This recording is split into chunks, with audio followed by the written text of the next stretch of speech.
Oke, selamat malam. Assalamualaikum. Kembali berjumpa lagi bersama saya Silva di acara podcast Kos Bahodopi di malam Kamis. Ini bintang tamu yang ketiga. Bintang tamu yang ketiga. Jadi kita akan berbicara tentang UMKM yang ada di Kecamatan Bahodopi. Beliau ini sosok pemuda yang punya jiwa usaha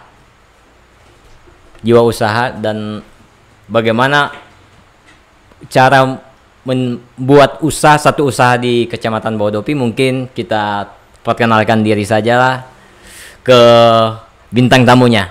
Oke, Om. Ya. Silakan perkenalkan diri.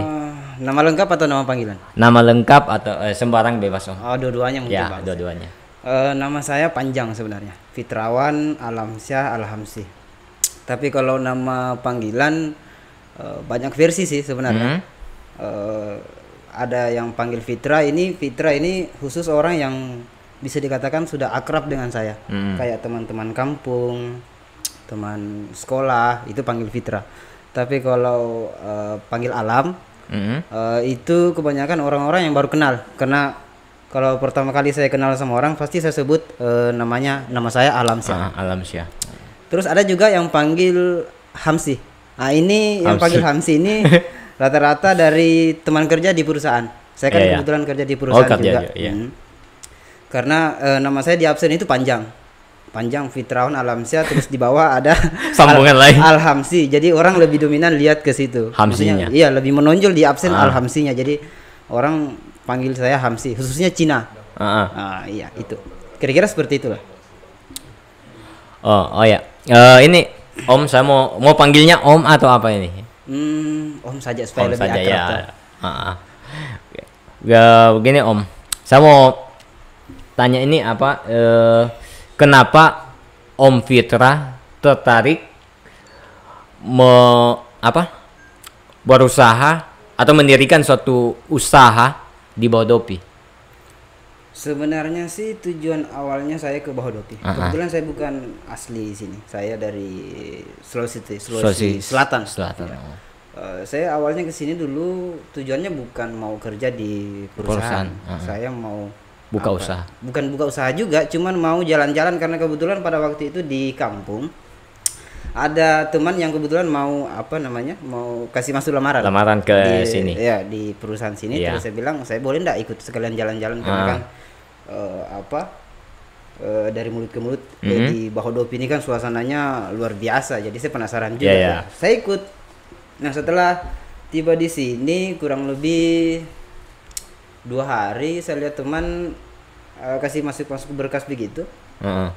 Jadi saya merasa tertarik juga begitu untuk kasih masuk berkas. Coba kan? Ya, mencoba itu. Jadi saya langsung telepon orang tua. Kebetulan pada waktu itu berkasku juga ya bisa dibilang lengkap semua, dari SKCK sampai AK1 apa kayak itu. Jadi kirim lewat mobil, terus saya masukkan dan progresnya alhamdulillah enggak sampai 1 bulan sudah kerja. Nah, di situ di saat saya sudah mulai kerja berjalan 2-3 bulan saya mulai dilema. Karena kan saya kan basicnya usaha sablon. Jadi saya harus istilahnya terkurung di 2 pilihan antara kerja atau mau buka usaha. Dan saat itu ada pilihan yang saya tentukan, sebenarnya saya mau fokus kerja saja. Tapi ada saran dari orang tua bilang jangan kau, maksudnya kalau bisa jangan kau jual ini alatmu. Kan dulu saya nyablon di kampung. Saya mau rencana jual toh. Jangan kau jual, dia bilang, ibu saya khususnya bilang kalau kau mau memulai sesuatu jangan berhenti sampai belum betul-betul selesai. Kalau bisa kau coba saja buka di situ sambil kau kerja. Kalau memang kau tidak sanggup, oke, kau pilih salah Pilih satunya salah mau satunya. usaha atau mau. Dan ya sampai sekarang alhamdulillah bisa bisa di apa istilahnya, pokoknya bisa usaha sambil kerja lah. Kerja. Oh ya, ide usaha Om Fitra ini awalnya dari mana idenya? Mungkin ada orang tua atau bagaimana? Dari mana? Usaha sablonnya. Ya, usaha mendirikan. Sebenarnya dulu sablon. waktu awalnya bukan dari, maksudnya saya tidak pernah berpikir mau buka sablon. Saya dulu waktu zaman SMA dulu kan lagi trendingnya tuh kaos-kaos distro begitu. Lagi pokoknya lagi marak lah. Nah, ada satu masalah untuk saya pribadi karena di saat saya lagi cari kaos untuk saya susah cari kaos yang sesuai dengan size-nya karena kan kebetulan body saya kecil begitu. Sementara pada waktu itu bisa dibilang lagi trending orang pakai jangkis. Nah, sementara size kaos di distro khususnya jarang yang besar semua. itu masalahnya. Jadi pokoknya begitulah. Ada nanti yang kita suka, size-nya masalah. Terus ada yang cocok, desainnya lagi yang tidak suka. Ya, dari situlah asal mulanya saya ingin berpikir mau bikin baju sendiri. Pas saya kuliah, saya lupa tahun berapa, saya mulai bikin baju sendiri. Saya belum pernah berpikir mau cetak, tapi saya cuma mau nebeng di percetakan orang, terus cetak kaosnya sendiri. Desain sendiri. Nah, pada saat itu saya bersama ada teman saya perempuan buat saya kayak sejenis kaos begitu. Tapi ada masalah lagi di percetakannya karena di percetakan itu sebenarnya tidak bisa cetak satu lembar. Harus satu lusin minimal. Nah, sementara saya ajukan ke percetakan ada sekitar 9 desain.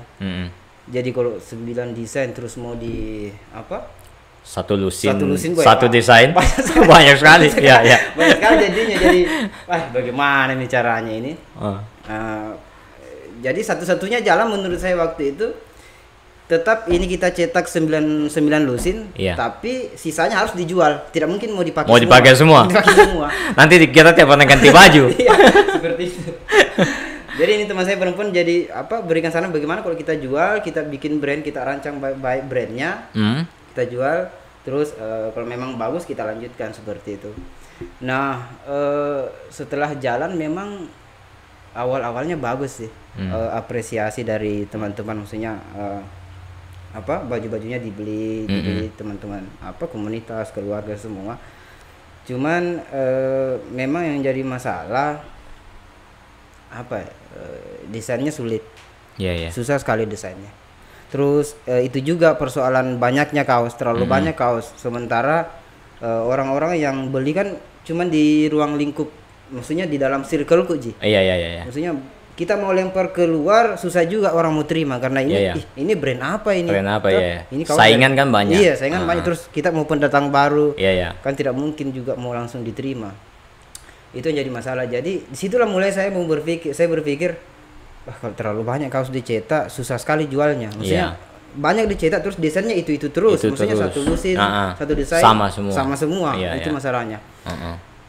Di situ saya mulai berpikir mau cetak baju sendiri. Maksudnya mau bikin percetakannya sendiri supaya saya bisa cetak satu desain, satu atau dua lembar. Kurang lebih butuh proses 1 bulan kayaknya saya riset mengenai sablon. Ada juga kebetulan ada teman juga yang usaha seperti itu. Saya nebeng di situ. Maksudnya saya numpang di situ belajar dan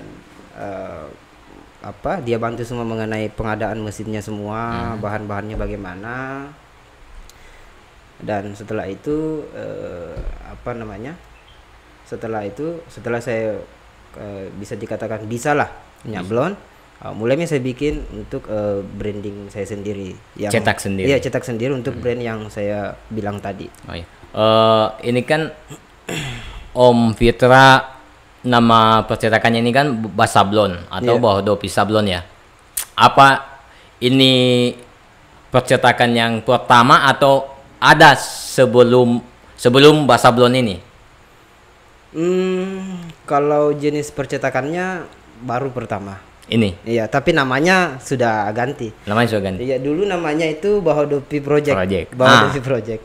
Cuman jadi masalah banyak orang yang khususnya di wilayah Bahodopi ini banyak orang yang salah kaprah. Banyak yang mengira bahwa Bahodopi Project itu kayak sejenis kontraktor. Ya. Pokoknya kayak bergerak di bidang tambang begitulah. Banyak kiranya Bahodopi Project seperti itu, padahal kita ini percetakan sablon. Makanya setelah itu saya rubah jadi Bahodopi Sablon supaya lebih gampang dicerna oleh masyarakat khususnya di Bahodopi ini. Modal awal mendirikan percetakan sablon ini berapa untuk modal awal Om Fitra? Kalau modal sih sebenarnya nekat Ji. Modal nekat. Modal nekat. Karena banyak pengusaha-pengusaha sablon yang pakai sistem dropshipper.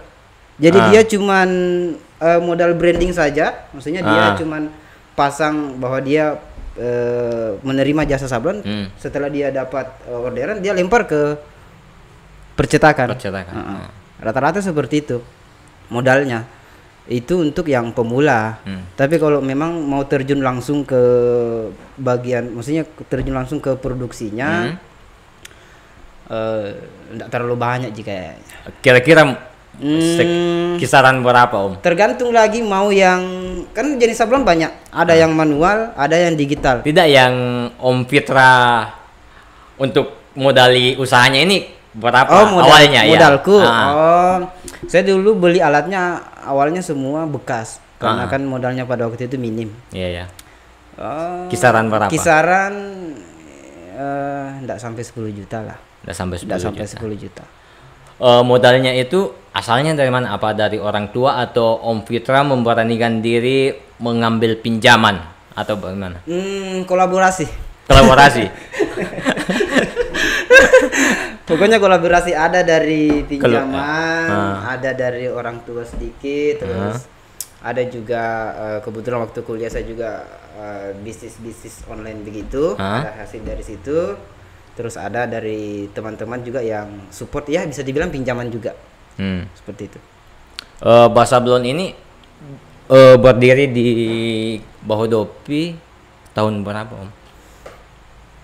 Kalau maksudnya bahasa sablonnya ini atau Bahodopi Project? Pokoknya usahakan awalnya usahanya Om Fitra ini Bahodopi Project dari itulah Bahodopi Project. Bahodopi Project.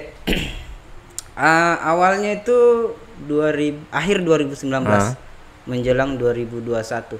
Ya, pada waktu saya ingat sekali pada waktu itu lagi COVID. Asal mulanya COVID. Saya kirim alat ke Bahodopi ini dari kampung. Jadi sudah 2 tahun ya? Ya kurang lebih 2 tahun.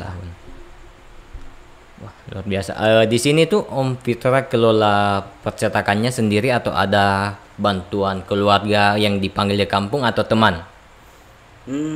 Fleksibel sih sebenarnya. Karena tapi kebanyakan sendiri. Iya, karena bisa dibilang yang jadi masalah persoalan waktu. Terus sumber daya juga jadi masalah. Jadi banyak hal-hal yang harus dilakukan, harus ada saya di situ. Dan bisa dibilang kalau misalnya saya pakai orang, maksudnya saya ada sistem, maksudnya ada teman karyawan begitu. Iya. Susah juga karena paling cuman bisa bantu melipat atau press. Walaupun sebenarnya bisa sih kita training dari awal sampai akhir, cuman ya begitulah, teman-teman dari kampung yang datang bantu cuman beberapa hari langsung langsung kerja di perusahaan, ada yang di kontraktor dan sebagainya. Oh, jadi Om Fitra ini istilahnya ada teman-teman dari kampung yang lagi mungkin menunggu panggilan, sampingannya di usaha. Iya, cari-cari pembeli rokok atau memang mau numpang hidup begitu, tinggal di tempat saya. Tinggalnya situ juga? Ada yang tinggal, ada yang kos sendiri. Ada yang kos sendiri, ada yang tinggal sama keluarganya mungkin, atau pokoknya begitulah. Di Bahodopi ini apa yang sering menyablon di percetakan Om Fitra ini dari kalangan mana saja? Yang paling sering? Ya, paling sering. Kalau paling sering itu karyawan. Karyawan. Iya, karyawan yang maksudnya kebanyakan karyawan yang ingin buat baju persatuan di divisinya, di tempat kerjanya, kebanyakan seperti itu. Jadi makanya kemarin banyak teman-teman yang yang bertanya-tanya, kok kamu bisa bertahan di pandemi ini? Karena kan bisa dibilang hampir semua banyak percetakan yang tutup buku, karena memang basisnya percetakan ini paling di event atau acara-acara pemerintahan atau komunitas-komunitas lah begitu. Nah pada waktu COVID kan semua itu terbatas, tapi beda dengan di bawah Dopi nih, karena di bawah Dopi kan maksudnya pelanggan saya kebanyakan dari karyawan, terus di perusahaan lalu kan ya maksudnya apa itu istilahnya apa istilahnya itu yang maksudnya karyawan yang di rumah kan tidak ada. Ada sih, cuman yang lagi cuti. Jadi maksudnya tidak terlalu berpengaruh lah dengan jumlah. Ya kebanyakan seperti itu. Bandingkan usaha waktu di Palopo dengan yang di bawah Dopi, banyakan penghasilannya yang mana? Pendapatannya Om Fitra. Waktu di Palopo sebenarnya saya tidak terlalu fokus terima orderan, karena kan saya lebih fokus ke cetak baju sendirinya. Tapi asal mulanya dulu memang sempat buka orderan untuk teman-teman di kampung, beberapa teman-teman. Cuman saya tidak terlalu berani sebenarnya, karena kan pada waktu itu saya masih pemula. Saya masih pemula, makanya biasa kalau ada teman yang datang mau nyablon, maksudnya dia tanya harganya berapa, saya bilang gratis aja, tapi aku bawa kaosmu sendiri. Tapi yang jadi maksudnya, tapi dengan satu catatan, kalau tidak bagus jangan protes, jangan protes. Saya masih belajar seperti itu. Jadi maksudnya waktu di Palopo saya tidak menerima orderan kayak yang di bawah Dopi. Iya. Untuk bawah Dopi sendiri, omset dari percetakan Om Fitra ini berapa per bulannya? Aduh, enggak terlalu banyak Jo. Enggak terlalu banyak. Berapa lah? Pokoknya belum bisa gaji karyawan lah. Maksudnya belum bisa Pak gaji karyawan. Makanya kalau bicara soal omset berapa rata-ratanya? Rata-rata dalam per bulan itu. Ya di atas UMK sedikit lah. Di atas UMK. Di atas UMK sedikit lah. Istilahnya lumayan lah untuk tambah-tambah dari gaji ya. Untuk beli kuota sama rokok cukup lah. Cukup dengan bayar kos. Dengan bayar kos cukup. Berarti gaji tetap korek. Gaji lain lagi ceritanya. Atau gaji untuk orang tua dan ditabung, atau Om Fitra ini sobat keluarga? Belum. Oh berarti gajinya ditabung untuk kira-kira seperti itulah.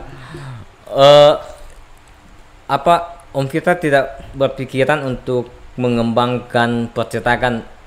Artinya begini, bukan cuma sablon saja, mungkin Om Fitra berpikir mumpung di bawah Dopi ini belum ada percetakan spanduk. Lagian harga untuk spanduk per meternya di Morowali ini khususnya wow dibandingkan kota-kota lain. Apa Om Fitra tidak berpikiran untuk buka satu usaha lagi selain sablon ini, ya cetak spanduk lah? Sebenarnya kalau perencanaan maksudnya perencanaan seperti itu pasti ada lah, pasti ada. Cuma jadi masalah budgetnya, modalnya. Apalagi kalau spanduk itu kalau tidak salah harganya pokoknya 7 digit lah kalau tidak salah, paling murah 7 digit. Tapi ya berdoa saja semoga depannya ada rezeki bisa dikembangkan seperti itu. Di bawah Dopi ini kan belum ada yang buka percetakan spanduk, apalagi di bawah Dopi ini kan kegiatan teman-teman komunitas kerukunan yang hampir tiap bulannya pasti ada. Dan itu teman-teman sangat susah sekali untuk cetak ke spanduk atau baliho, harus ke Bungku lagi, mana teman-teman juga kan kebanyakan mayoritas bekerja, jadi mungkin susah untuk mungkin itu jadi motivasi Om Fitra, boleh ini. Iya sih pasti. Boleh lah. Ini. Iya, maksudnya saya sudah berpikir seperti itu sudah lama, maksudnya sudah jauh-jauh hari sebelum cuma itu lagi modalnya terlalu banyak. Terus ya, terlalu besar, ya. Di Bahodopi ini kan bisa dibilang istilahnya ada bilang anak-anak apa ya, desa metropolitan. Ya, ibu kota. Debunya luar biasa. Nah kalau spanduk kan mesinnya basisnya itu digital print. Ya, betul, nah digital print itu anti sekali sama debu. Anti dengan debu. Nah itu yang jadi pertimbangan pertama untuk saya. Terus yang kedua persoalan maintenance-nya, masalah teknisi. Nah kalau di digital print seperti itu memang harus ada teknisi yang memang betul-betul paham soal itu. Nah masalahnya kalau di Bahodopi ini tidak ada. Tidak ada, ya. Paling kita ambil dari Jawa, Makassar, terus apa lagi ya? Ya modal, bisa dipungkiri modal ya, yang paling utama masalahnya. Tapi tapi kalau percetak, maksudnya kalau ada teman-teman yang mau cetak spanduk, saya layani juga karena kan kebetulan ada teman dari Palopo, Makassar bergerak di bidang itu dan saya terima dengan sistem apa itu istilahnya di COD. Bukan, dropshipper lah. Jadi saya terima orderan, saya lempar ke sana terus apa ya, dijual kembali. Ya. Istilahnya Om Fitra cuma menerima pesanan kemudian kirim ke teman. Iya. Maksudnya orang yang mau cetak spanduk saya desain terus saya kirim ke sana sampai di sini transaksi lah. Percetakannya Om Fitra ini sudah ada tempat khusus atau masih di kos Om Fitra? Itu tempatku sebenarnya kos. Cuman memang kebetulan lokasinya di Jalan Poros terus menghadap ke jalan. Terus tampak depannya juga tidak seperti kos, seperti model-model kios lah. Kios ya. Jadi saya banyak orang yang kiranya bukan kos padahal itu kos. Tapi ya lumayan lah luasnya, bisa untuk tempat-tempat mesin sama komputer sebagainya. Tapi tinggalnya situ juga. Tinggalnya di situ juga, walaupun ya sempit. Oh ya, tanggapannya Om Fitra di Bahodopi ini buka usaha ini sulit atau tidak? Bidang apa dulu? Percetakan? Ya bidang percetakan ini. Kalau percetakan menurut saya luar biasa sih. Kalau luar biasa apanya? Luar biasa gampangnya legitnya. Atau sulitnya? Luar biasa legitnya karena khususnya percetakan kayak fotokopi begitu. Karena hampir seluruh mayoritas orang di sini kan butuh, maksudnya khususnya untuk orang-orang yang mau melamar kerja, pasti butuh fotokopi, fotokopi berwarna atau scan dan sebagainya. Kalau sablon lumayan sih, tapi saranku ndak usah deh. Nanti tertambah sainganku. Susah, ndak usah sablon, susah sablon, ndak usah. Ya. Ini Om Fitra kan selaku pemilik usaha sablon, yang membedakan daerah Bahodopi dengan daerah-daerah lainnya ini kira-kira apa? Ya seperti yang saya bilang tadi, mayoritas orang yang ingin nyablon itu rata-rata basisnya karyawan. Dan maksudnya dia buat baju untuk identitas perusahaannya. Beda dengan tempat lain yang maksudnya lebih dominan ke event-event, sekolah, perseni begitu, dan pemerintahan. Saya kira itu yang buat Bahodopi ini unik dibanding daerah-daerah lainnya.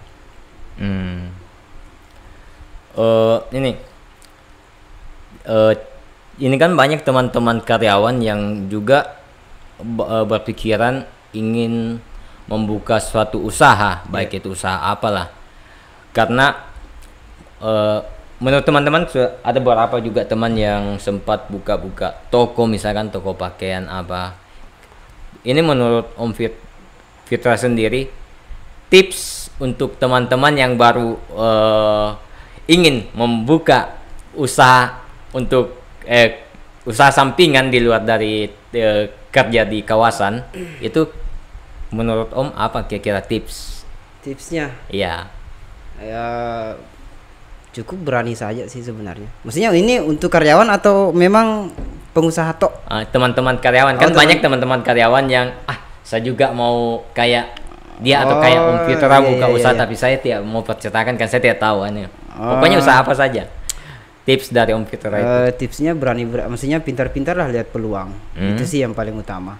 Terus persoalan mental juga, karena kebanyakan juga teman-teman yang usaha baru rugi modal sudah mundur, baru berapa hari tidak ada pelanggan sudah mundur. Intinya sabar lah, nggak usah terlalu banyak mengeluh. Memang dunia usaha itu nggak mudah menurut saya pribadi, walaupun ya mungkin saya terlalu teoristis kalau bilang seperti itu, tapi memang faktanya seperti itu. Mungkin intinya sabar, usaha, apa lagi ya, dan berani untung ruginya ya ditanggung. Untung ruginya urusan di belakang. Urusan di belakang. Jatuh bangunnya kan, jatuh bangunnya, banting tulangnya. Iya. Begitu jatuh bangun lagi. Iya. Karena banyak teman-teman yang buka usaha, satu kali dia istilahnya tidak ada untung, langsung down. Ya, oke lah tuh. Padahal sudah sewa tempat, apalagi sewa untuk toko sini kan ya lumayan. Iya. Sama dengan kota-kota besar lah tarifnya. Tapi beda kan, beda tempatnya, beda apa? Karena ada beberapa yang saya kemarin tanya teman-teman yang punya pemilik usaha, ini berapa? Ini 25 itu 1 tahun. Tidak, 1 bulan. Mahalnya, langsung nggak mau diapa. Ada yang di sana tapi lebih kecil lagi. Iya. Tapi memang istilahnya begitu. Harus memang apa? Siap mental ya. Intinya siap mental. Iya, siap mental. Siap mental dan ada modal sedikit. Ada modal. Pokoknya modal penting lah sebenarnya. Modal penting. Oh ya, ini mungkin yang terakhir. Ini kan mungkin ada memang latar belakang pendidikan Om Fitra mungkin ada di kewirausahaan atau latar belakang. Ya. Kalau latar belakang pendidikan tidak ada sebenarnya. Karena saya waktu kuliah sempat pindah kampus 3 kali. Jadi 3 kali saya pindah kuliah dan 3-tiganya tidak ada yang selesai. Yang pertama itu sambil teknik informatika. Terus yang kedua ambil teknik arsitektur. Terus yang ketiga manajemen sumber daya manusia. Jadi tidak ada basis wirausaha sama sekali. Cuman memang waktu kuliah saya sering ikut workshop kewirausahaan begitu. Jadi terus teman-teman komunitas juga di Makassar dulu banyak yang pelaku usaha juga. Jadi saya bisa belajar dari situ. Gitu. Saya pernah baca suatu buku mengenai kewirausahaan ya. Situ yang sangat tertarik itu musuh seorang wirausahaan itu ada 3. Cinta, uang, saudara. Betul tidak, Om? Musuh. Ya, istilahnya yang harus dihindari seorang pengusaha. Itu pernah saya baca di satu buku tentang kewirausahaan. Intinya situ pokoknya itu yang harus dihindari dari seorang wirausahaan itu adalah cinta, uang, saudara. Kalau saya sih lebih ke hindari cintanya, karena memang terkadang cinta itu ya bisa bahas cinta bikin tumbangnya seorang pengusaha. Kan dibilang orang itu cinta itu kayak teh kucing rasa coklat. Jadi terkadang itu cinta dikasih buta kayak begitu ya. Apapun ditinggalkan demi cinta. Termasuk usaha. Kadang mau mikir ketemu customer atau pelanggan, tapi tiba-tiba ini ada kekasih mau dijemput, batal mikir lagi ketemu customer. Sementara yang mau ditemu ini uang ini mau ditangi. Yang WA ini bukan uang. Lebih dipilih pengeluaran uang ini pengeluaran. Makanya menurut saya yang paling yang paling bahaya itu harus dihindari itu. Harus dihindari, memang cinta harus dihindari. Kalau memang mau fokus. Tapi kalau orang-orang yang memang bisa kendalikan perasaannya, Iya. Ya, enggak masalah. Tapi kan seorang wirausahaan juga, khususnya Om Peter sendiri kan butuh cinta, apalagi masih sendiri kan. Saya mungkin.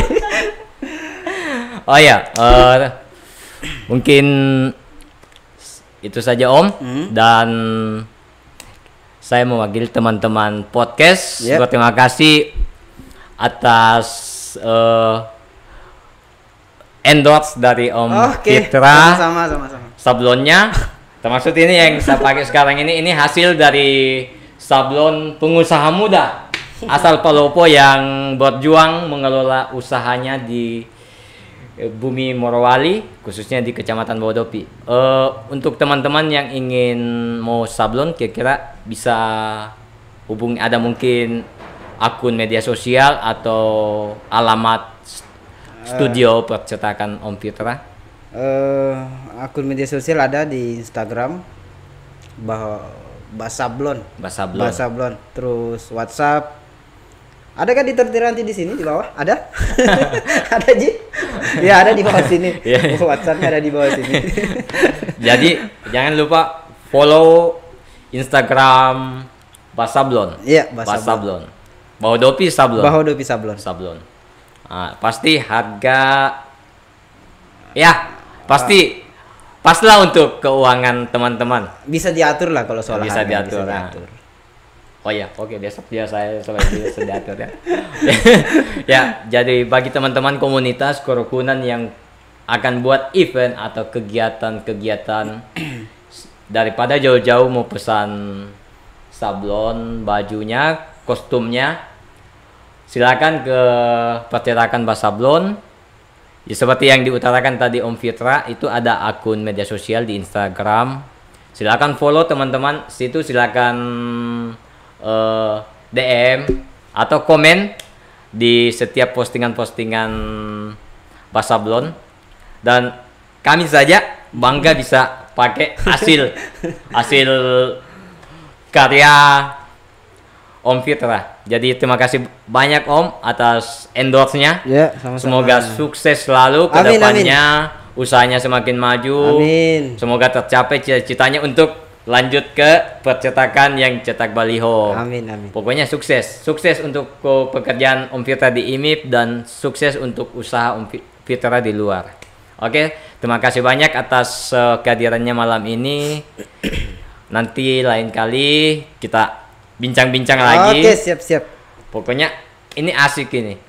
Oke, makasih banyak Om Fitra. Makasih banyak. Ya. Om. Oke. Untuk teman-teman yang ingin menonton video podcast edisi pengusaha muda asal Palopo yang berjuang membuka usaha di Bahodopi, silakan tunggu saja penayangannya di YouTube Bumi Morowali Channel, dan jangan lupa subscribe, like, comment, and share, dan juga jangan lupa follow akun media sosial Bumi Morowali di Instagram dan Facebook. Oke, sampai ketemu lagi di sesi berikutnya. Saya Silva pamit undur diri dan selamat malam.